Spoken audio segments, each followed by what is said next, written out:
Une belle jeune fille nommée Anastasia se tenait silencieusement devant son fiancé. Il a dit que jusqu'à présent, il avait fermé les yeux sur toutes ses pitreries volontaires. Le gars a exprimé l'espoir qu'elle réaliserait un jour toutes ses erreurs et mènerait une profonde introspection. La jeune fille restait silencieuse, sans dire un mot. À ce moment-là, tout ce à quoi elle pouvait penser, c'était que dès son arrivée dans ce manoir, même les domestiques l'avaient négligée, sans parler même du marié lui-même. Même si elle était sa fiancée, il ignorait tout cela. Anastasia ne comprenait pas pourquoi tout ce sermon était de lui. En faisant cela, il n'a fait que tuer tout espoir en elle. Même dans de tels moments, il restait calme. « Pensais-tu vraiment que je supporterais pour toujours tes pitreries gratuites et inappropriées ?» Le gars parla avec indignation en regardant sa fiancée. Assis à son bureau, il a menacé la jeune fille qu'en raison de son comportement, elle ne pourrait jamais porter son nom de famille. Anastasia a essayé de se contrôler et de retenir ses larmes. Elle comprenait que si elle pleurait, il se moquerait d'elle. « Et pourtant, je suis ton épouse !» répondit-elle au type ne pouvant plus contenir son indignation.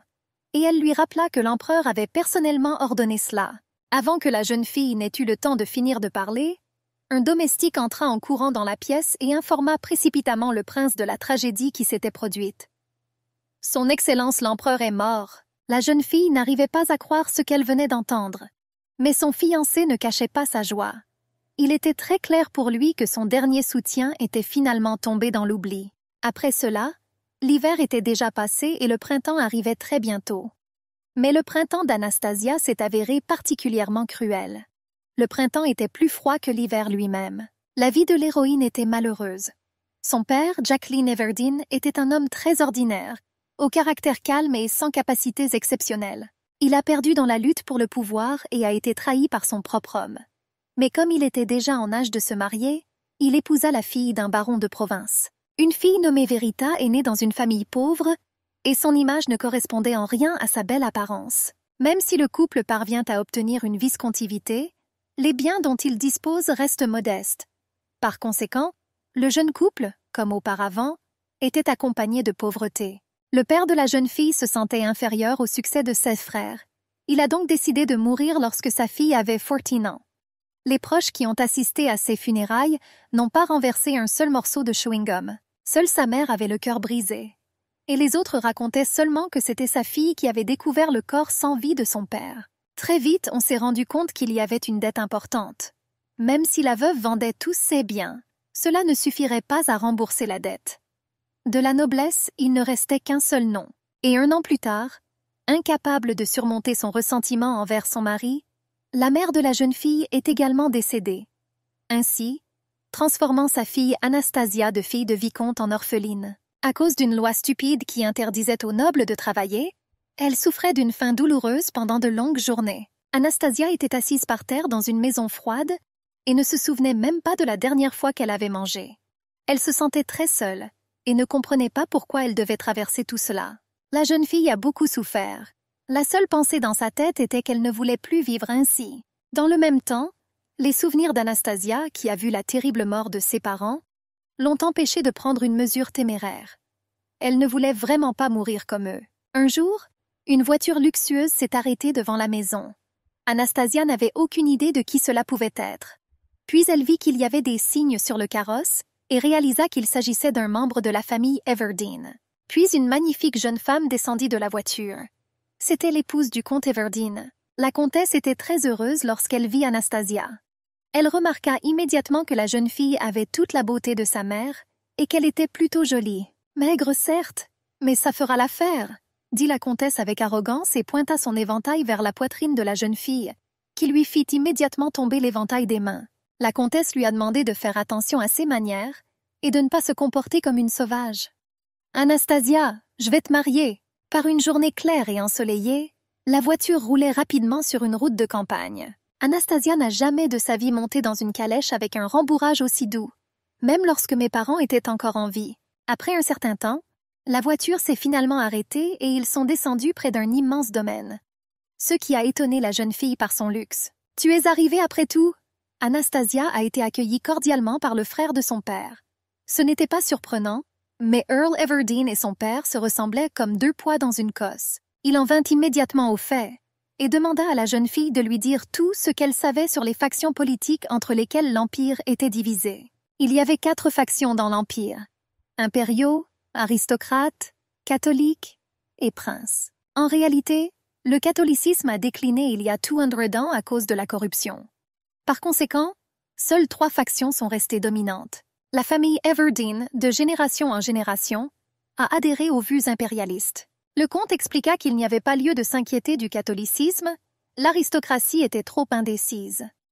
Si nécessaire, vous pouvez en faire ce que vous voulez. Le principal problème concernait uniquement les princes. Contre eux, les alliés du comte n'avaient aucun moyen de pression, puisqu'ils venaient de la cour impériale. L'autre jour, le prince Redford est décédé, transférant ainsi tous les pouvoirs à son fils. Et cela signifiait qu'il pouvait désormais revendiquer son droit au trône. Ce garçon est incroyablement gourmand, contrairement à son père. Le comte parlait nerveusement en fumant un cigare. Il expliqua que tout le monde aurait de gros problèmes si le jeune prince décidait de s'unir à d'autres factions pour prendre le trône impérial. Tout cela inquiétait beaucoup le comte. « Anastasia, vous avez une dette, n'est-ce pas ?» Il a demandé à la jeune fille et, sans attendre de réponse, a ajouté qu'il le prendrait sur lui, mais qu'en retour, elle se marierait. Anastasia comprit immédiatement qu'il voulait l'utiliser comme barrière entre le prince et le trône, en échange de la dette de son père, qu'elle ne pourra même pas rembourser de toute sa vie. Mais la jeune fille a très bien compris qu'il était peu probable qu'elle y soit heureuse, même avec toute l'abondance qui l'y attendait après les fiançailles. Elle vivait depuis très longtemps loin de la noblesse et savait comment tout allait se passer. Il est impossible que le jeune prince ne soupçonne pas les intentions des impérialistes. Anastasia pouvait parier n'importe quoi sur le fait que le prince la détesterait bientôt. Mais d'un autre côté, cela n'avait pas d'importance. La jeune fille était prête pour ce mariage, mais pour ne pas retourner à cette monstrueuse pauvreté. « Je vous comprends, comte. Je suis d'accord. » Sa petite amie répondit d'une voix confiante après réflexion. Quelques mois plus tard, Anastasia se promenait déjà dans le magnifique jardin du manoir Reform, dans lequel elle allait désormais devoir vivre. « Alors ça veut dire que tu es ma fiancée ?» Soudain, j'ai entendu une fille derrière elle. En se retournant, elle vit un très beau jeune prince. C'était leur première rencontre, lorsqu'ils se voyaient pour la première fois. C'est là que commença sa nouvelle vie d'épouse du prince. Après la cérémonie, le prince Théodore devait s'engager dans des activités sociales. Peu importe à quel point Anastasia aimait ça, elle devait l'accompagner partout. Tout le monde autour commençait constamment à chuchoter à son sujet lorsqu'ils apparaissaient à un événement. Tout le monde autour d'elle savait très bien qu'elle était une pauvre orpheline ordinaire, même si elle avait un très beau visage. Un jour, en dansant, le jeune prince avoua à la jeune fille que c'était exactement ce qu'il aimait chez elle. Anastasia le regarda d'un air incompréhensible. Le gars attendit une minute et ajouta avec arrogance « J'aime le fait qu'on ne puisse pas tomber plus bas. » Au début, la jeune fille a été choquée par sa franchise, mais ensuite elle sourit et lui répondit avec gaieté et impudence qu'elle-même comprenait parfaitement cela. La danse a continué, mais il était déjà très clair pour elle qu'il n'avait plus l'intention de cacher son attitude à son égard. « Monsieur Théodore, est-ce que vous me détestez à ce point ?» demanda-t-elle soudain au prince pendant la danse. Il a répondu que c'était impossible autrement. Ensuite, il la serra fermement contre lui et lui dit que même s'il ne pouvait pas éviter ses fiançailles, il n'avait pas l'intention de le faire au gré de quelqu'un. « C'est ce que je vais te dire. Le jour ne viendra jamais où vous porterez le nom de Redford. Jamais !»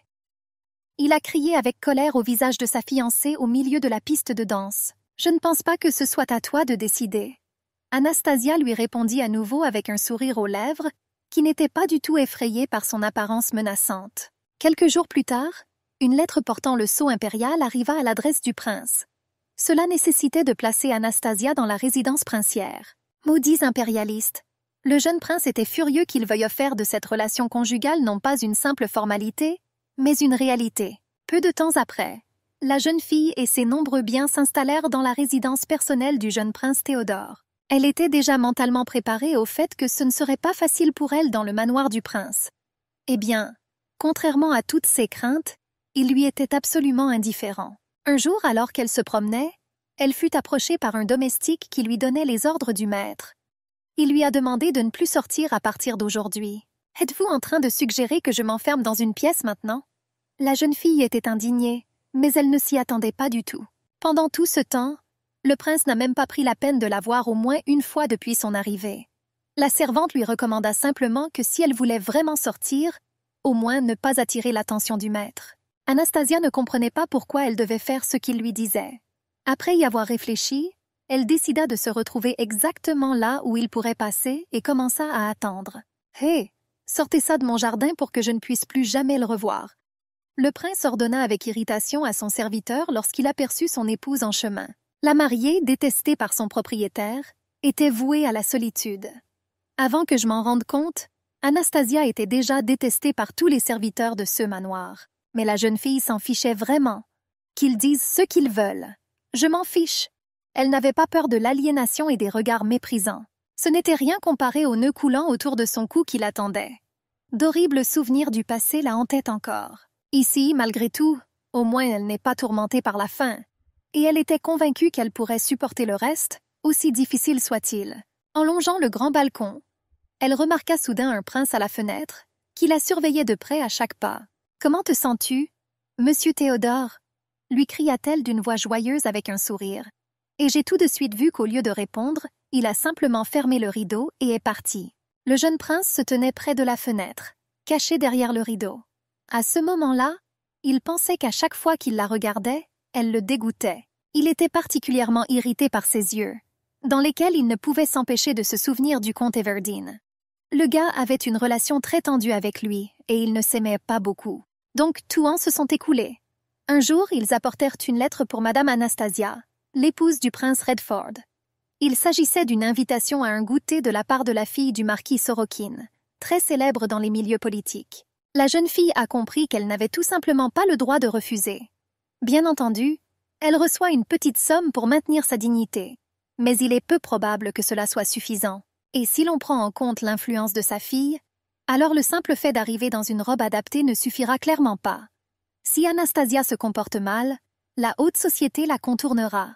La fille l'a parfaitement compris. Puis Anastasia s'en souvint soudain et monta dans le placard. Elle avait une robe qu'elle pourrait porter si elle la raccommodait un peu. Son design est peut-être un peu démodé, mais il est bleu, la couleur du code vestimentaire du Tea Party. De plus, il est fabriqué avec des matériaux de très haute qualité. Anastasia a immédiatement décidé qu'il fallait absolument le réparer. « Si vous avez terminé le ménage, appelez le tailleur ici », dit la jeune fille à la femme de chambre qui traînait dans sa chambre. Après un certain temps, tout était prêt. En conséquence, la jeune fille a réussi à obtenir de l'argent pour réparer la robe. Il ne restait que très peu de temps avant l'événement. Depuis Tuan, les domestiques ont cessé de cacher leur haine envers l'épouse du prince. Mais c'en était déjà trop. Anastasia ne pouvait même pas penser qu'ils étaient capables de ruiner sa robe. Non seulement le ruiner, mais le déchirer en lambeaux, donc aucune réparation ne sera utile. La jeune fille examina avec horreur ce qui restait de sa robe. Vous ne pourrez certainement plus utiliser le tissu. Et en plus, tout l'ourlet était très sale. Anastasia ne s'y attendait certainement pas. Elle s'est levée et a juste regardé. Je ne sais pas quoi faire ensuite. Et à ce moment-là, les servantes se tenaient derrière elle et demandaient avec un sourire aux lèvres. « Mon Dieu, qu'est-il arrivé à ta robe ?» Anastasia se tourna vers eux et leur dit « Alors toi, donc tu ne le caches même pas? Tu n'as pas fait ça ?» Mais les servantes parurent surprises, ne comprenant pas de quoi elle parlait, et lui conseillèrent de se dépêcher si elle ne voulait pas être en retard pour le goûter. La jeune fille réalisa que dans une maison où même les domestiques la méprisaient, sa parole ne valait rien. En conséquence, Anastasia n'a jamais respecté le code vestimentaire. Elle est arrivée dans une robe différente. Elle n'avait tout simplement pas d'autre choix. Et elle ne pouvait s'empêcher de venir ici. « Et vous êtes quand même venue, Madame Anastasia ?»« Ouah! Et vous avez des goûts inflexibles !» L'hôtesse de la fête l'a accueillie avec ridicule, examinant attentivement la couleur de la robe de la jeune fille avec les autres invités. Anastasia a remercié la jeune fille pour l'invitation à une réception aussi élégante. Elle a expliqué qu'en raison de circonstances imprévues, elle n'était pas en mesure de se conformer au code vestimentaire en vigueur aujourd'hui et a demandé des excuses pour cela. Jusqu'à la toute fin du goûter, la jeune fille n'arrêtait pas d'entendre des blagues sur sa robe. Ils ont dit que cela ressemblait aux pâtisseries qui étaient placées devant eux sur toute la table. La jeune fille a été victime de leurs regards et de leurs paroles brûlantes et méprisantes. Après le thé, la triste jeune fille revint en calèche jusqu'au domaine du prince. Cela faisait longtemps qu'elle avait abandonné l'espoir d'être aimée. Le simple fait d'être en vie lui suffisait. Se laver le visage à l'eau froide le matin, manger de la nourriture quelconque.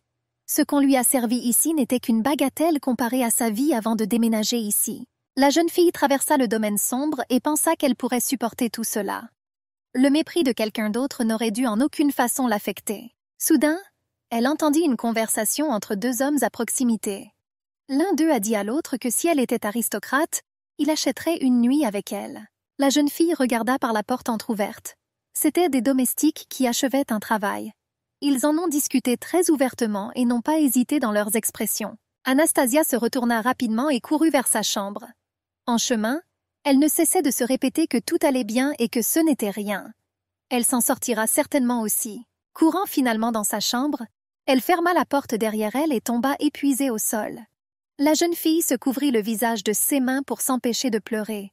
Et avant le mot, elle se répétait les mots qui étaient déjà pour elle comme un mantra. « Tout va bien, je peux tout à fait le gérer. » Puis elle se releva rapidement du sol. Elle ne pouvait pas leur montrer sa faiblesse. De plus, si Théodore la retrouve sous cette forme, il annulera volontiers les fiançailles. « Je peux tout à fait le gérer. Je vais bien. » La jeune fille a continué à parler alors qu'elle était allongée dans son lit.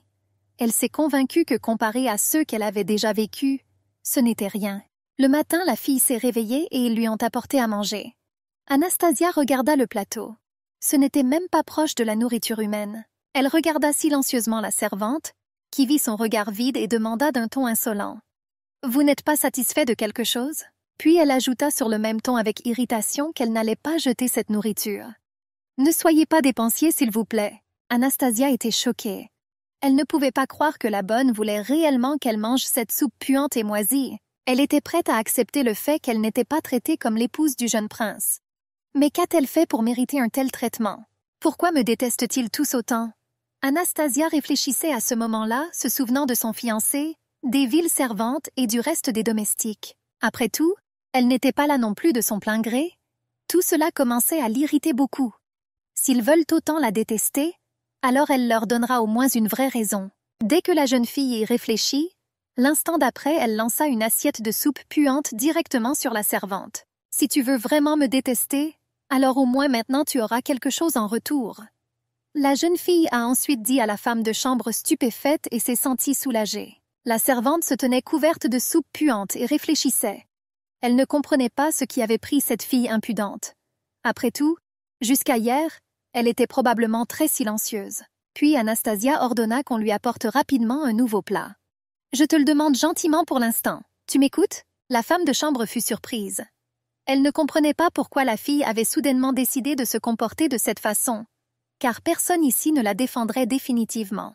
La servante savait avec certitude qu'Anastasia n'avait pas d'allié ici. Alors elle a ri au nez de la jeune fille et lui a répondu qu'elle n'allait pas faire ça. Et puis elle ajouta d'un air suffisant que si le jeune prince l'apprenait, il serait très mécontent. Anastasia s'approcha silencieusement, et avec un regard sombre de la servante qui continuait de la menacer. L'instant d'après, elle lui a donné de manière inattendue une forte gifle au visage. « Que t'autorises-tu » Elle a dit. « Tiens ton visage avec tes mains, la servante. » Mais Anastasia ne l'écoutait pas du tout. Elle n'a pas demandé grand-chose. Il lui suffisait d'être rassasiée, et c'est tout. Alors la servante, s'étant un peu remise de la gifle, se remit à menacer.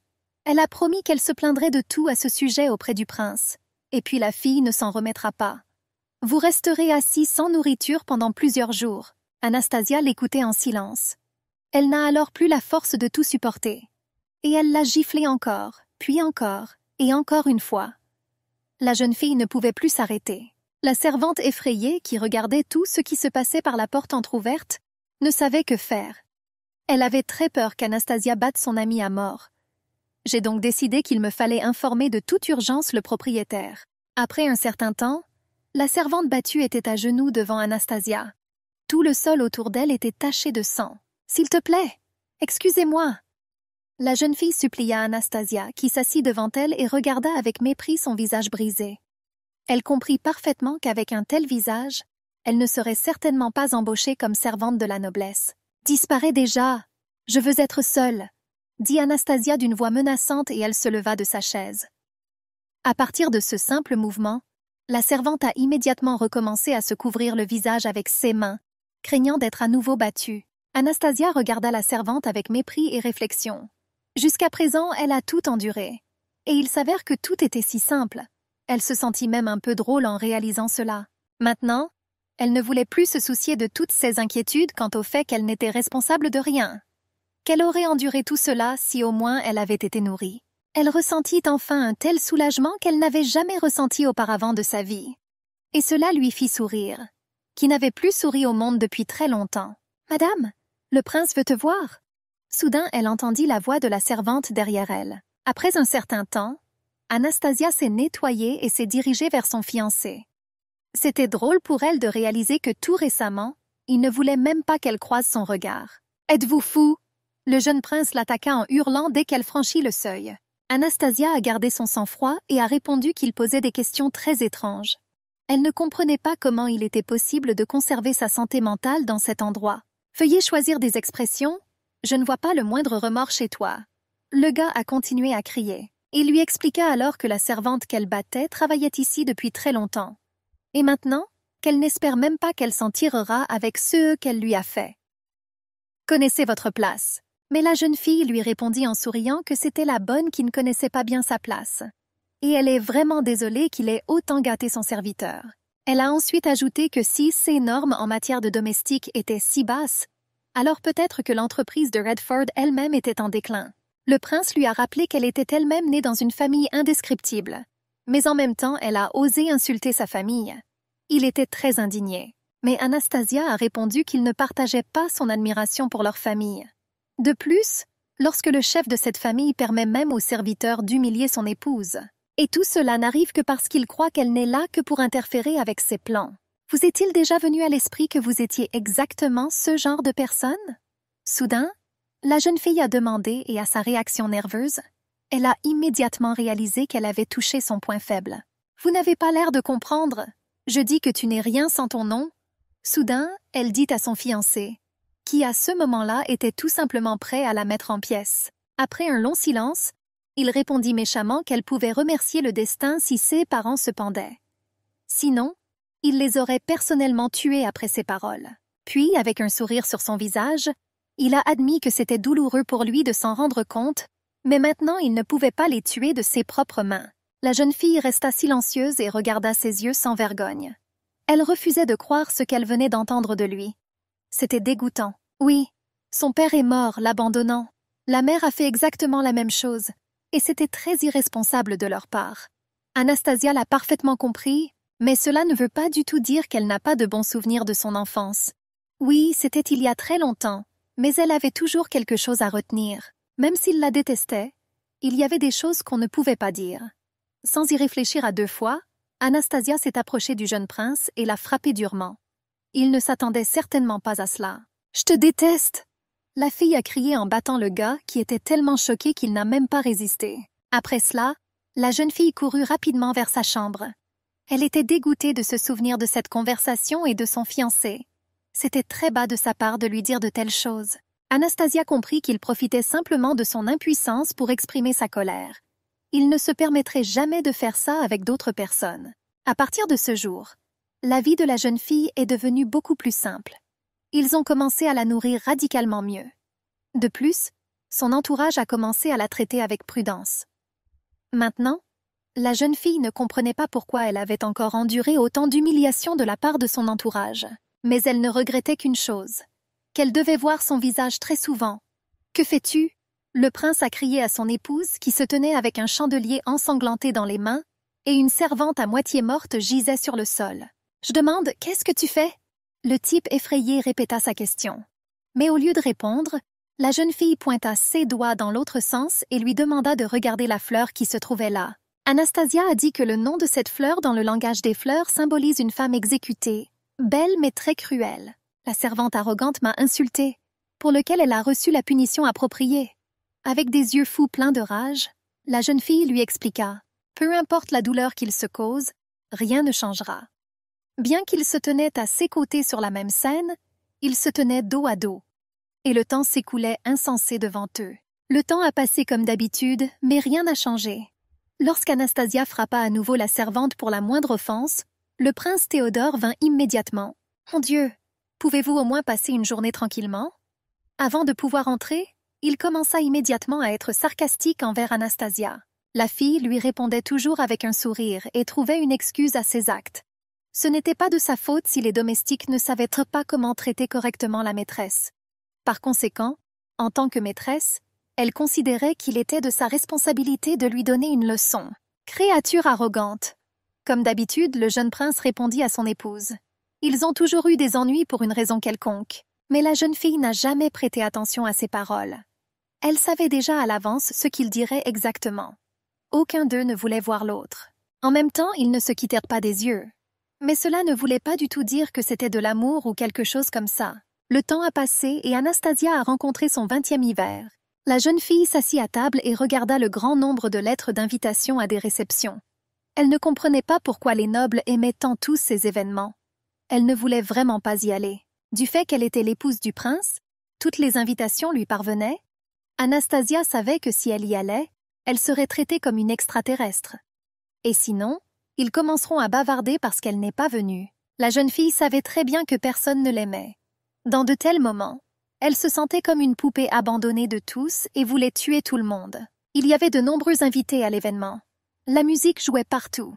Tous les invités s'amusaient et dansaient. Anastasia se tenait à l'écart et regardait tout ce qui se passait. De nombreux invités la regardaient et se chuchotaient. Mais elle était déjà habituée à cela et essayait de ne pas s'en inquiéter. Les dames du monde discutaient du fait qu'elle était de nouveau célibataire.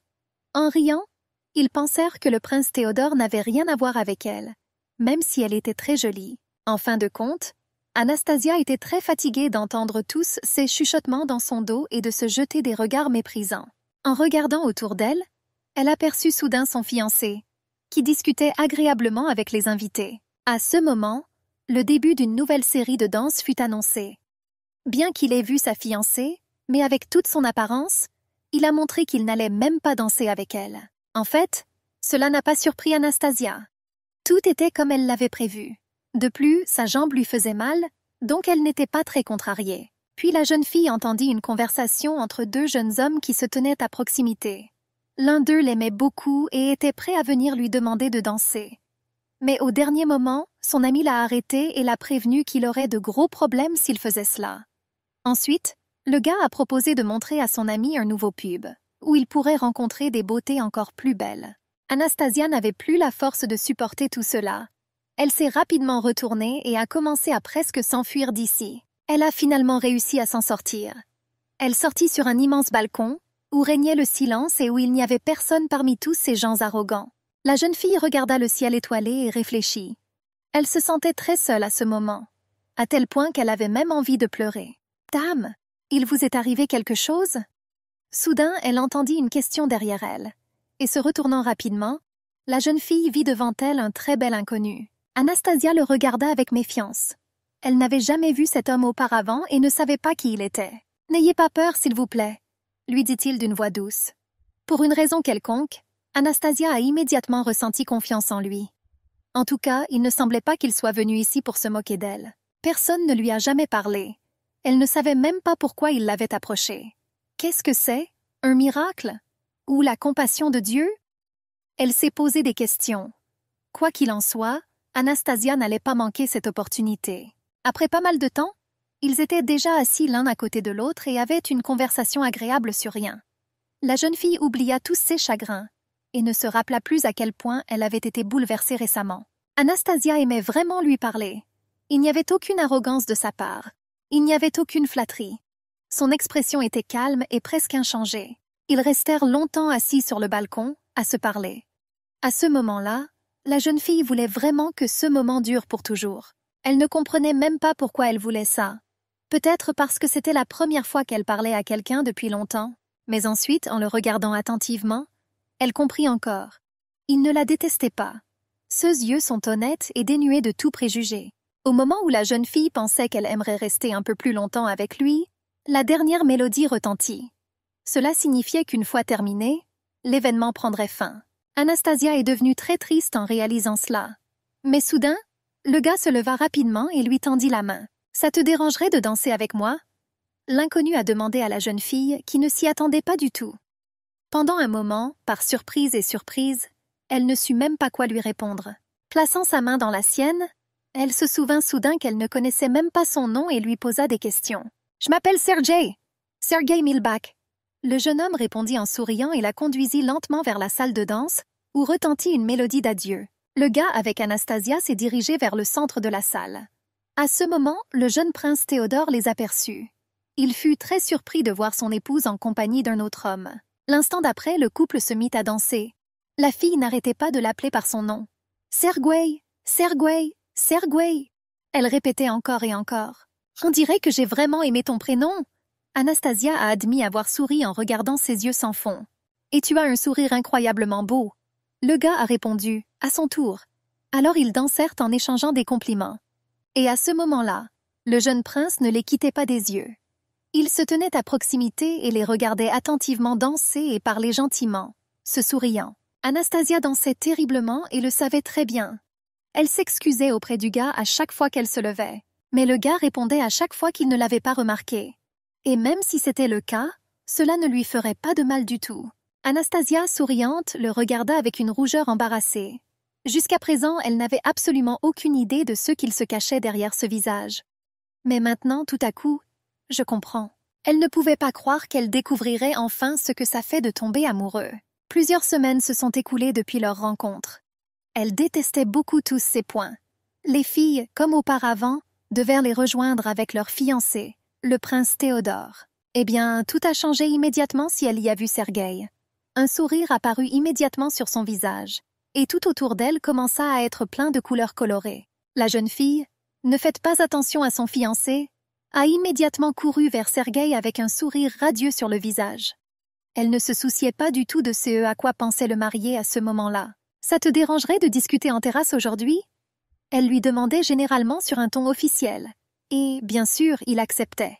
Mais il était impossible de dire que le prince ne s'en inquiétait pas du tout. Dernièrement, il a déjà commencé à entendre toutes sortes de ragots et de ridicules dans son dos. Les dames du monde n'hésitaient pas à discuter du fait que, malgré toute son influence, il n'était pas capable de contrôler sa propre épouse. Ils se moquèrent de lui et remercièrent Madame Anastasia de leur avoir donné l'occasion de voir le prince sous une forme si disgracieuse. Anastasia a entendu tout cela même depuis la terrasse et était très heureuse que son fiancé soit devenu l'objet du ridicule de tous. Mais la jeune fille a remarqué que Sergueï ne trouvait pas ça drôle. Elle soupçonnait que c'était parce que son maître était ridiculisé. Mais le gars a répondu que ce n'était pas du tout la question. Feignant d'être offensée, la jeune fille lui a demandé de ne même pas essayer de la tromper. De plus, tout était écrit sur son visage. « De toute façon, je n'arrive même pas à t'avoir complètement », dit tristement la jeune fille en lui tenant la main dans la sienne. Mais le gars s'est moqué d'elle et a répondu que personne d'autre qu'elle ne pouvait faire ça. S'il en était autrement, il ne serait pas avec elle maintenant.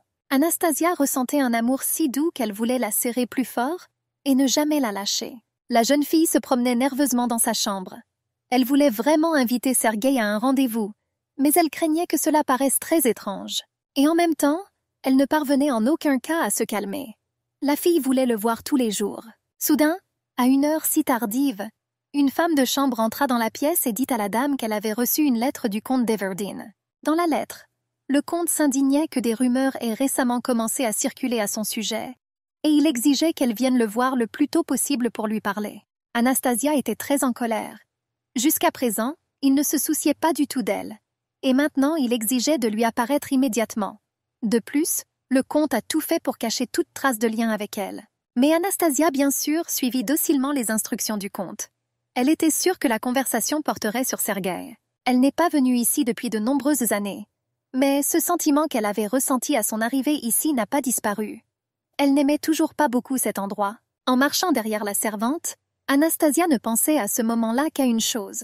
Elle voulait en finir avec tout cela le plus vite possible et enfin voir Sergueï. « Cela fait longtemps qu'on ne s'est pas vu », dit immédiatement le comte dès que la jeune fille entra dans son bureau. Anastasia savait très bien qu'il était déjà allé plusieurs fois au même endroit qu'elle. Et à chacun d'eux, il l'ignorait simplement. Mais maintenant il parle. « Cela fait longtemps qu'on ne s'est pas vu. Anastasia, dis-moi, pourquoi es-tu insatisfaite de moi ?» demanda le comte à la jeune fille d'une voix calme. Mais ensuite, entendant une réponse négative de sa part, il s'est immédiatement mis à crier. « Alors pourquoi diable ? Et il doit y avoir des limites à l'immoralité. Il n'exige plus qu'elle se lie d'amitié avec le prince. » Le comte lui-même comprit qu'il avait un mauvais caractère et qu'elle traversait des moments très difficiles à cause de cela. « Mais tu ne peux pas lui donner de raison !» il a crié après la fille. Lorsqu'Anastasia répondit qu'elle n'avait pas prévu cela, le comte devint encore plus en colère. Il a dit qu'il était bien au courant de ses rencontres avec un autre homme. « Qu'est-ce que tu vas faire s'il annule les fiançailles à cause de ça? Pourquoi agissez-vous si imprudemment ?» Anastasia a écouté en silence toutes ces accusations et a enduré. Mais intérieurement, elle bouillonnait déjà d'indignation. Après tout, elle n'a rien fait d'assez mauvais pour le mériter. Personne ne l'a jamais comprise, ni même considérée comme une personne. Il est le seul ici à la traiter comme un être humain. La jeune fille a fermement décidé qu'elle ne les laisserait pas lui prendre. Si elle cède à la peur, alors ce qui lui est si cher lui sera à nouveau enlevé. La jeune fille reprit courage et répondit qu'elle n'avait rien fait de mal. Puis elle suggéra au comte de lui dire simplement de rompre avec son petit ami. Et elle objectera simplement qu'elle est contre. À ce moment-là, elle s'en fichait du tout. Peu importe à quel point le comte lui criait dessus, si à la fin elle restait Sergueï. Je n'ai pas l'intention de me séparer de lui, certainement pas pour Théodore. Je ne quitterai jamais Sergueï. Malgré les cris du comte, la jeune fille continuait de parler. Le prince Redford ne la considérait même pas comme un être humain. Et pour Sergueï, c'est la même personne. Le comte était furieux. Il ne pouvait pas la faire taire. Aucune menace n'a eu d'effet sur elle et elle a continué à parler. Même si d'habitude je suis traitée comme une chose, le désir d'être humain ne serait-ce qu'un instant est-il si terrible? Elle a demandé au comte. Au lieu de répondre, le comte attrapa simplement le cendrier qui se trouvait sur sa table avec une cigarette fumante et le lança violemment sur la tête de sa nièce. « Créature arrogante !» cria-t-il ensuite avec un regard plein de haine, en regardant la jeune fille. Anastasia le regarda avec exactement le même regard. Son visage était couvert de sang, mais elle savait toujours qu'elle ne se séparerait jamais de Sergueï, peu importe ce que le comte lui ferait ou lui dirait maintenant. Anastasia remonta dans la voiture et s'accrocha à sa blessure. Elle était très en colère, mais en même temps très déterminée. Ils ne me forceront jamais à faire ça. De retour au domaine du jeune prince, elle aperçut immédiatement Sergueï. Elle a rapidement couru vers lui et lui a dit qu'elle ne se séparerait jamais de lui. Au début, le gars a été un peu surpris par ses aveux et encore plus par son apparence, mais ensuite avec un sourire il a répondu qu'il était exactement de la même humeur qu'elle. Théodore a été particulièrement désagréable ces derniers temps. Chaque fois qu'il voyait à quel point Anastasia était heureuse à côté de Sergueï, une pensée lui venait encore et encore à l'esprit. Une personne portant le nom de famille Everdeen n'a tout simplement pas le droit de sourire comme ça. Il en avait marre de la regarder. Mais en même temps, il ne pouvait quitter les yeux. Dernièrement, chaque jour, ses rires retentissants pouvaient être entendus dans les murs du manoir. Il était clair pour Théodore que c'était le mérite de Sergueï Malbach, fils d'un baron et vassal de la maison de Redford. Le gaz était assis dans ses appartements et n'arrivait pas à se calmer. Même à travers la fenêtre fermée, il pouvait entendre les rires de sa fiancée venant de la rue. Merde! Le prince pensait que c'était parce qu'elle portait le nom d'Everdeen. Si elle n'était pas Everdeen, il ne serait pas aussi cruel envers elle. Le gars en était absolument sûr. Comment ne pas éprouver de la compassion pour la malheureuse qui est devenue un instrument pour atteindre les objectifs d'un comte égoïste? Même si ce n'était pas de l'amour, il ne ressentirait certainement pas de haine. Le jeune prince y croyait sincèrement. Mais elle était toujours Everdeen. Et c'est pourquoi il ne pouvait définitivement pas arrêter de la détester. L'inimitié avec eux a commencé bien avant sa naissance. Il se souvient encore des yeux de serpent d'Earl Everdeen.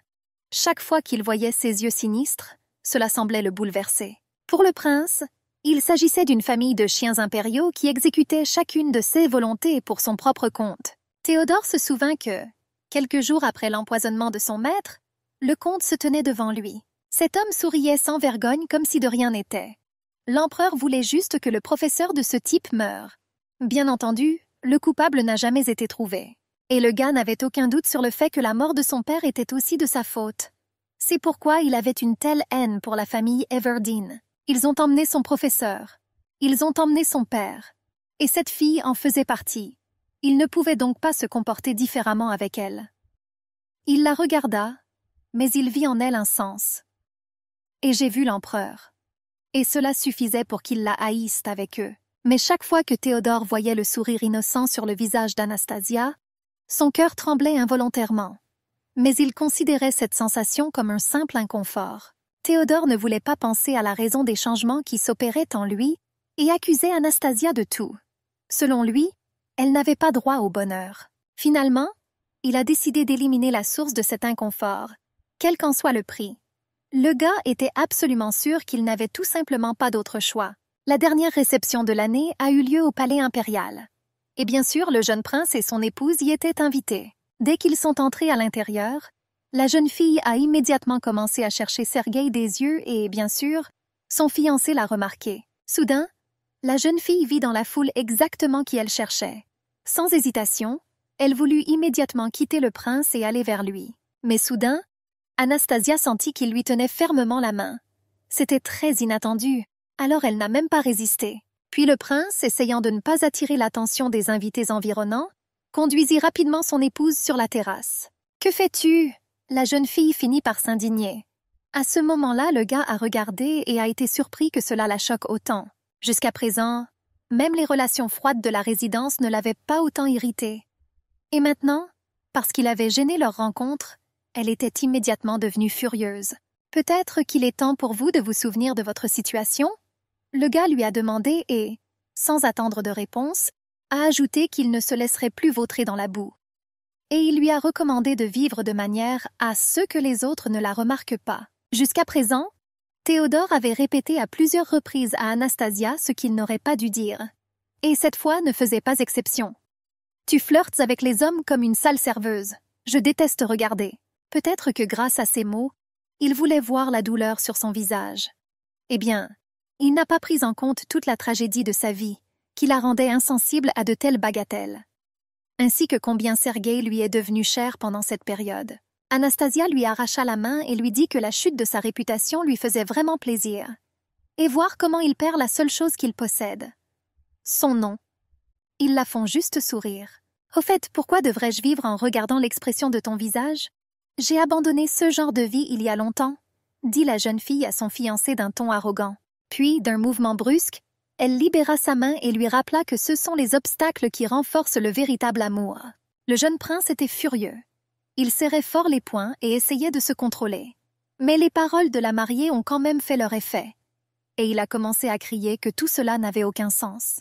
Mais Anastasia lui a rappelé qu'elle était déjà devenue son épouse, même s'il n'en avait vraiment pas envie. « Alors, que ça te plaise ou non, je porterai ton nom de famille. » Le gars, complètement furieux, s'est mis à crier qu'il ne permettrait jamais que cela se produise de sa vie, quel qu'en soit le prix. Mais la jeune fille lui a simplement souri en retour et a répondu qu'il ne pouvait rien y faire. Et elle restera pour toujours avec son bien-aimé monsieur Sergueï. « Avoir fini !» La jeune fille lui dit hardiment et le poussa hors de son chemin avec sa main. Elle vit son bien-aimé derrière la vitre et se précipita vers lui. Théodore resta quelque temps sur la terrasse d'où Anastasia venait de s'échapper. Rempli de colère, il la regarda s'éloigner bras dessus bras dessous avec Sergueï. Après un certain temps, les servantes du domaine du jeune prince se promenèrent dans le jardin et discutèrent du prochain goûter de la maîtresse. Ils riaient de ces étranges goûters, qui étaient toujours le seul invité est monsieur Sergueï. « Comme tu m'as manqué !» Assise dans les bras du gars, Anastasia parla en lui caressant doucement le visage avec sa paume. Même s'ils n'ont rompu qu'hier, Sergueï lui a rappelé cela. Mais elle a répondu que cela ne lui suffisait pas et qu'elle aimerait le voir tous les jours. Le gars a ri et a admis qu'il aimerait vraiment ça aussi. Mais la fille a décidé qu'il suffisait de parler de choses tristes et qu'il était temps de boire du thé. Tout en lui servant du thé, elle lui raconta que le prince Redford l'avait appelée serveuse et avait essayé de l'éduquer. « J'ai peur que ce soit ma faute. Je suis désolée. » Le gars a également répondu en lui serrant doucement la taille par derrière. Mais Anastasia pensait qu'il n'avait aucune raison de s'excuser. Elle comprit que ces mots le blessaient plus qu'elle. Elle avait vraiment envie de lui dire que ce n'était pas de sa faute, que seul le prince était responsable de tout cela. En même temps, elle comprenait parfaitement que lui, étant un subordonné, ne pouvait pas lui dire un mot. « S'il te plaît, ne t'excuse pas !» Elle l'a dit au gars et a ajouté qu'elle ne voulait plus jamais entendre d'excuses de sa part. « J'aimerais ne pas être son épouse. » Soudain, Anastasia dit à voix haute ce dont elle rêvait maintenant. Sergueï, en entendant cela, a immédiatement admis qu'il aimerait aussi beaucoup cela. Et il aimerait qu'elle soit son épouse. « Je suis prêt à jurer ça sur mon épée », dit le gars d'un ton sérieux lorsqu'il entendit qu'elle avait un petit doute sur ses paroles. Anastasia, qu'il est très frivole pour un chevalier de jurer sur le ballon contre de telles choses. Mais le type, souriant, lui répondit que son intention était tout à fait délibérée. À ce moment-là, Anastasia rêvait d'être toujours avec lui. Et puis elle ne se soucierait pas de tous ses problèmes avec les impérialistes des Redford et autres. Il était son seul bonheur. Soudain, Ils virent passer un grand nombre de chevaliers très excités et pressés quelque part. L'un d'eux, voyant Sergueï, lui dit que le prince convoquait une réunion très urgente. Ils s'y rendirent justement et lui ont suggéré de se dépêcher aussi. Sergueï a demandé pardon à la fille de l'avoir quitté pendant un moment et lui a demandé de ne pas s'inquiéter. Il n'y avait probablement aucune raison de s'inquiéter. Anastasia le regarda partir. Même s'il avait dit qu'il n'y avait pas de quoi s'inquiéter, pour une raison quelconque, elle ne parvenait pas à se débarrasser d'un sentiment de malaise. « Des salauds! Je pensais juste qu'ils étaient devenus silencieux d'une manière ou d'une autre. » Le prince a crié lors de la réunion parce que les Roms avaient déclenché une guerre. C'étaient les habitants de l'un des pays dévastés au nom de la richesse de l'Empire. Mais ils n'ont pas arrêté leur résistance, malgré des échecs constants. Pour cette raison, l'empereur transféra les terres problématiques entre les mains des princes. Le prince Redford avait déjà cherché la mort en combattant sur ces terres. Il n'était alors pas difficile de supprimer une petite armée. Et il s'attendait à ce que cette fois ce soit exactement la même chose. Le prince Théodore espérait que, comme d'habitude, il enverrait un de ses vassaux, assis devant lui, pour résoudre ce problème. Soudain, il remarqua l'un d'eux aux cheveux cendrés, à savoir Sergueï Milbach. Exactement. La décision a été prise à ce moment précis. Même si ce n'est que pour quelques mois au mieux, mais au moins pendant un moment, il n'entendra pas les rires agaçants de cette fille. C'est décidé. Je vais lui faire perdre un peu de son arrogance. Le jeune prince était très content de son idée. Le jeune prince a tout fait exactement comme il l'avait prévu plus tôt. Il a ordonné à Sergueï d'aller à la guerre. Et le gars, bien sûr, a obéi. Pas ça. Refusé. Anastasia a crié après le gars lorsqu'elle a appris de lui qu'il partirait très bientôt en guerre. Il essaya de lui expliquer que même dans le pire des CA, il serait déjà là au printemps. De plus, c'était un ordre auquel il ne pouvait pas désobéir. La jeune fille ne voulait même pas en entendre parler. Elle a exigé que cette idée soit abandonnée immédiatement. Elle avait un très mauvais pressentiment. C'est l'ordre de Sa Majesté. Je vous donne ma parole que je serai de retour avant le printemps. Sergueï lui répondit qu'il n'avait tout simplement pas d'autre choix. Anastasia le regarda avec des yeux tristes alors qu'il lui embrassait la main et réfléchissait. Si seulement il savait, si seulement il comprenait au moins un peu à quel point il lui était cher. Alors il ne lui serait même pas venu à l'esprit de simplement dire qu'il partait. Mais tout ce qu'elle pouvait faire maintenant, c'était prier pour qu'il revienne sain et sauf. Quelques jours plus tard, Sergueï part en guerre. Mais Anastasia n'est même pas sortie pour lui dire au revoir. Mais juste avant de partir, elle remarqua comment un sourire brillait soudain sur son visage, qui semblait lui parler. Tout ira bien. Contre toute attente, cette guerre dure depuis très longtemps. L'hiver était sur le point de se terminer et le printemps allait arriver. Anastasia était très triste. Il a promis que ça ne durerait pas longtemps. Elle se parlait toute seule. De plus, dernièrement, Sergueï a à peine répondu à ses lettres. Soudain, la servante frappa à la porte. Anastasia pensait déjà avec enthousiasme qu'elle lui avait apporté une lettre de Sergueï. Mais il s'est avéré que la femme de chambre l'appelait simplement pour dîner. La jeune fille s'assit à contre-cœur à la table à manger. La simple pensée que Sergueï ne pouvait même pas manger correctement là-bas la rendait si malade qu'elle ne pouvait même pas mordre dans sa gorge. « Emportez-le, enlevez-le, j'ai dit !» « C'est écœurant à regarder !» cria-t-elle aux servantes qui ne comprirent pas pourquoi la maîtresse se comportait ainsi. Même si les servantes avaient remarqué depuis longtemps que, puisque ses amants étaient au front, elle semblait paralysée. La nuit, toutes les heures ou deux, Anastasia se réveillait avec horreur et se mettait à crier d'une voix effrayée. Et ce n'était pas la première fois qu'elle refusait de déjeuner. Parfois, bien sûr, elle essayait de manger, mais elle se sentait immédiatement malade. Sans oublier la broderie, à laquelle elle consacre presque tout son temps. Et c'était comme une sorte de folie. Et le plus important, c'est que son fiancé ferme les yeux sur tout cela. Au début, tout le monde semblait de très bonne humeur. Mais à mesure que la guerre s'éternisait, son humeur s'est également détériorée. Le printemps est déjà arrivé, mais pas une seule lettre n'est arrivée de Sergueï.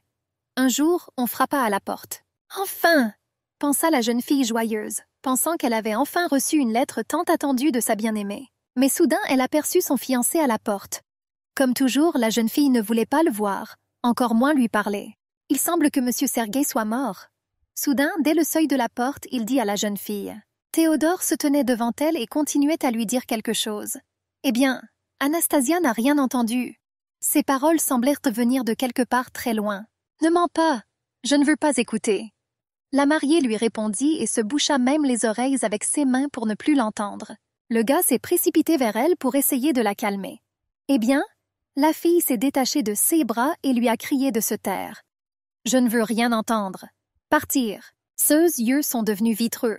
Le gars avait à peine assez de force pour la retenir. Finalement, il lui a crié de se ressaisir. « Calme-toi. Reprenez votre souffle. Tu as même arrêté de respirer. » Le gars l'a persuadée avec inquiétude. Elle le regardait d'un air distrait. Mais à ce moment-là, elle vit une personne complètement différente devant elle. Un instant plus tard, elle s'est simplement évanouie dans ses bras. En même temps, elle n'avait qu'une dernière pensée. Et pourquoi est-ce que seuls les malheurs m'arrivent? Il y avait une autre nation qui appartenait au même groupe ethnique que les Romis. Ce groupe ethnique s'appelait Eren. Ces deux nations n'ont jamais été en bons termes. Leur accord fut la raison de la défaite dans cette guerre. L'Empire n'a appris l'existence de leur union qu'après la mort de Sergueï, dont le corps a été rendu dans son pays natal sans sa tête. C'était déjà un miracle que quelqu'un soit capable de le reconnaître grâce à son armure et aux cicatrices sur son corps. Mais la tête perdue ne sera probablement jamais retrouvée. Le peuple Eren avait une coutume. Ils emportaient avec eux des têtes de cadavres après une bataille réussie. Les villageois ont donné des coups de pied à la tête de Sergueï, déclarant ainsi leur victoire à leur entourage. Pensez-y, Anastasia ne pouvait que pleurer de désespoir. La tête de son bien-aimé a dû être laissée quelque part sans enterrement approprié. Bien que l'Empire ait finalement été victorieux, Sergueï n'a pas pu être ramené. Son entourage n'était pas au courant de sa relation avec le héros décédé. Par conséquent, il lui était même interdit d'assister aux funérailles. Tout ce qu'elle pouvait faire, c'était simplement sangloter, recroquevillée dans une douleur insupportable pendant que les cloches sonnaient. La jeune fille se souvenait de son amant et pensait à de tels moments qu'il valait mieux ne même pas le connaître du tout. Je ne connaissais pas ses yeux honnêtes et confiants et ce doux sourire. Anastasia a passé plusieurs mois après les funérailles à pleurer de manière incontrôlable. Le plus douloureux pour elle était que la famille de Sergueï lui avait même interdit de visiter sa tombe. Lorsque la famille Milbach reçut pour la 6e fois un refus écrit, Anastasia sanglota comme si elle avait perdu la tête. « Tu as promis de revenir, tu m'avais promis !» La fille était en colère contre le gars par désespoir total. Et Anastasia n'a plus rien qui puisse lui rappeler lui et les merveilleux moments qu'ils ont passés ensemble. Anastasia a parfaitement compris à quel point les souvenirs sont éphémères. Et elle n'avait rien pour confirmer que le temps passé avec Sergueï était réel. À l'heure où des rumeurs commençaient à circuler parmi les domestiques selon lesquelles Anastasia avait complètement perdu la tête, Théodore semblait un peu renouvelé. Mais en réalité, quelque part au plus profond de son âme, il y avait de la douleur. Il ne supposait ni la mort de Sergueï, ni que la nouvelle de sa mort tuerait Anastasia. Bien sûr, Théodore voulait voir son désespoir. Elle apparaissait même parfois en larmes dans ses rêves. Mais pour des raisons qu'il ne connaissait pas, dans ses rêves, il la serrait dans ses bras et la consolait. Et elle le regardait avec ses yeux rougis par les larmes. Le temps a passé et l'hiver est revenu. Après une année entière de perte de poids progressive et d'épuisement complet, Anastasia a reçu un colis. Imaginez sa surprise lorsque la femme de ménage a répondu à la question de savoir de qui provenait le colis. « Madame, un colis du baron Milbach. » Anastasia ne comprenait pas pourquoi cela se produisait à ce moment-là. Mais maintenant, autre chose était bien plus important. La jeune fille a rapidement retiré le ruban adhésif de la boîte pour l'ouvrir. La jeune fille n'en croyait pas ses yeux. Même s'il s'agissait d'une chemise ordinaire, il lui semblait que son amant lui était enfin revenu. Puis elle remarqua une lettre sur le sol qu'elle n'avait jamais vue auparavant. Très probablement, il est passé inaperçu lorsqu'elle a sorti la chemise de la boîte. Après avoir lu la lettre, elle a clairement réalisé une chose. Celui qu'elle devait détester n'était pas le peuple des Romiens ou des Éroniens, mais son fiancé Théodore. « Eh bien, pourquoi? Qu'ai-je fait pour mériter cela ?» se demanda la jeune fille et des larmes coulèrent de ses yeux. À ce moment-là, elle pensa que ce serait mieux s'il la tuait, même si elle savait très bien pourquoi il ne l'avait pas fait. La fille était sûre qu'il voulait qu'elle se fasse ça. Ayant brisé son dernier espoir, il ne lui permettra tout simplement pas de vivre comme un être humain. Sergueï l'a sauvée alors qu'elle ne voulait ni vivre ni mourir. Il la tira de l'abîme du désespoir dans lequel elle s'enfonçait rapidement. Après l'avoir rencontrée, tout ce qu'elle voulait, c'était simplement vivre, aimer et être aimée. Avec toutes ces pensées lourdes, elle se rendit immédiatement chez son fiancé Théodore, tenant dans ses mains une chemise blanche comme neige. Mais il y avait un majordome debout près de la porte de son bureau. Il a dit à la jeune fille que le monsieur était très occupé maintenant et n'acceptait personne. De plus, il n'avait pas l'intention de la laisser entrer ainsi. Sans y réfléchir à 2 fois, Anastasia l'a simplement poussé hors de son chemin et a ouvert la porte du bureau de son fiancé. « Monsieur Théodore, Est-ce que tu me détestes à ce point? Est-ce que je te dégoûte à ce point? Mais pourquoi? Demanda-t-elle au prince surpris. Il a été surpris par son apparition soudaine. Mais sans hésitation, il a répondu que tout cela était dû à son nom de famille Everdeen. La jeune fille répondit avec un sourire qu'elle en doutait beaucoup et pensait que ce n'était que des excuses. Et en réalité, il la déteste. Tu détestes le fait que le jeu de l'empereur ait fait de moi ton épouse. Votre colère est fausse. Tu n'es qu'un lâche, dit Anastasia en riant hystériquement au nez. Théodore l'écoutait en silence et la regardait. En regardant l'expression de son visage, il était incapable de prononcer un mot. La jeune fille continua de parler. « Tu es un lâche, meurtrier ignoble et dégoûtant. C'est toi qui as tué Sergueï. » À ce moment-là, il remarqua enfin que la chemise de Sergueï était entre ses mains. Il lui est devenu clair qu'il n'y avait désormais plus de retour en arrière. Puis Anastasia a ajouté que grâce à lui, elle avait appris qu'une personne pouvait mourir même de son vivant. Et cela lui semblait très injuste. Pourquoi devrais-je être le seul à devoir traverser tout cela? Le gars était toujours assis et la regardait pendant qu'elle lui disait que lui aussi devrait partager ce sort avec elle. « Un jour, toi aussi, tu tomberas amoureux. Et puis je tuerai cet homme, » dit-elle soudain d'une voix complètement sérieuse. « Je vais l'empoisonner, je vais la tuer. Je vais tomber du toit. Je vais soudoyer le cocher et provoquer un accident. Je la tuerai à tout prix. Alors je vous demande de tomber amoureux, s'il vous plaît. » Elle lui a ensuite rappelé le dicton selon lequel l'amour brûle plus quand il y a des obstacles. Elle a admis que c'était exactement ce qui lui était arrivé. Chaque fois, il lui disait quelque chose. Quand son oncle la grondait, à chaque fois les gens calomniaient, et son amour n'en est que devenu plus fort. La jeune fille lui a de nouveau demandé de tomber amoureux de quelqu'un le plus tôt possible. Et puis elle a promis qu'elle s'interposerait alors entre eux. Et au moment où son amour atteint son apogée, elle va définitivement tuer sa bien-aimée. Tout comme tu l'as fait. Et pour cela, je suis prêt à jouer n'importe quel rôle. Anastasia a expliqué que tout le monde autour d'elle penserait qu'elle a tué la maîtresse de son fiancé par jalousie, puisqu'elle l'aimait beaucoup. Je t'aimerai, Théodore. À partir de maintenant, je t'aimerai. Soudain, avec un sourire, la jeune fille dit à son fiancé, même si à ce moment-là, elle le détestait vraiment. Je détestais tellement ça que je ne pouvais tout simplement pas le supporter. C'est pourquoi elle ne lui murmurera sa haine qu'à son oreille. Anastasia a tenu parole. Elle commença à suivre Théodore partout. Dès que leurs regards se croisèrent, elle sourit immédiatement. Essayant de deviner ce qui se passait dans son âme, et timidement Cher commença à lui dire des mots d'amour. La vue était incroyablement étrange, mais d'après son entourage, il semblait qu'elle l'aimait vraiment beaucoup.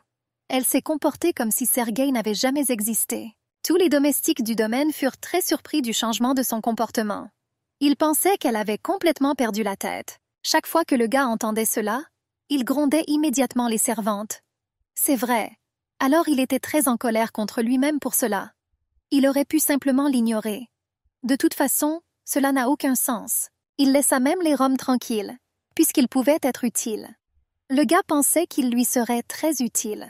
Selon les lois de l'Empire, les deuxième et troisième fils ne recevaient pas de part de l'héritage. Il pourrait donc les embaucher comme militaires, réduisant ainsi le taux de criminalité. Et en plus, pour attirer de l'argent de l'Empire sous prétexte de guerre. Mais Anastasia ne servait définitivement à rien.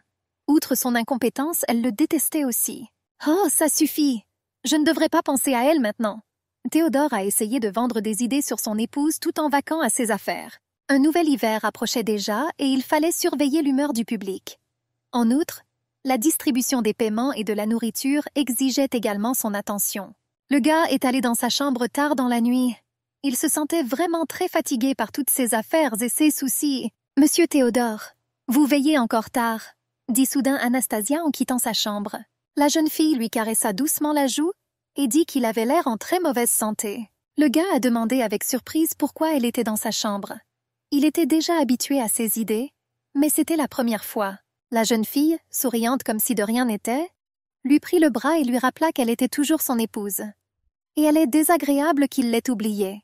Elle a alors fait une grimace très triste et s'est plainte qu'il passe très peu de temps avec elle et ne la remarque pas du tout. « Arrêtez ce cirque !» a crié le gars, ne supportant plus tous ses faux-semblants et ses mensonges. En regardant son sourire, il commençait parfois à avoir l'impression qu'elle l'aimait vraiment. « À quoi c'est ce que je pense ?» Le gars était en colère contre lui-même, même s'il comprenait que toutes ses pensées stupides étaient dues au fait qu'il était très fatigué. Il reprit sa main d'un mouvement brusque et dit à la jeune fille que si elle était actrice, alors en termes de qualité de son jeu, elle n'aurait pas d'égal dans tout l'Empire. Théodore la regarda avec méfiance. Il comprenait de moins en moins comment se comporter avec cette femme. « Alors c'est ça qui te dérangeait ?» Anastasia répondit et s'approcha rapidement de lui. La jeune fille serra brusquement le cou du marié et murmura passionnément. « Théodore, je t'aime !» À ce moment, leurs lèvres se touchèrent presque pour un baiser. Mais au dernier moment, le gaz a semblé reprendre ses esprits de son obsession. Il repoussa brusquement la jeune fille. « Je suis très fatigué et je veux me reposer », dit le gars d'une voix très fatiguée, et il entra dans sa chambre en fermant bruyamment la porte derrière lui. La jeune fille a frappé et a demandé à entrer. Elle a supplié de ne pas la chasser et de la laisser tout expliquer. Mais Théodore se tenait silencieusement devant la porte. Il comprit qu'il ne devait pas oublier ce qu'Anastasia lui avait alors dit dans son bureau lorsqu'elle lui avait demandé de tomber amoureux.